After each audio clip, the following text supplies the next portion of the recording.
अस्सलाम वालेकुम भैयान, मेरा नाम ज़ैनब है।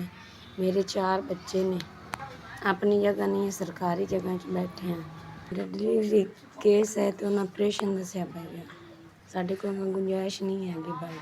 मेरा मियाँ मेहनत मजदूरी करता है। बारिश आंदियां पियां ने अगों मेहनत मजदूरी भी बंद है कि मैं भी नहीं काम कर सकती। बाकी बच्चे मेरे छोटे हैं वो भी नहीं कर सकते।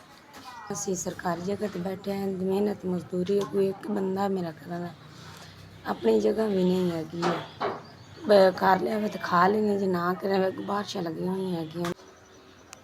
अब ਤੁਹਾਡਾ 5000 मिल गया सानू ਤੁਹਾਡੀ ਮਿਹਰਬਾਨੀ ਤੁਹਾਡਾ 5000 रुपये मिल गया सानू तो ਤੁਹਾਡੀ ਮਿਹਰਬਾਨੀ अल्लाह ਤੁਹਾਨੂੰ इस नाल साडे औखे काम तुसीं काम आए जे।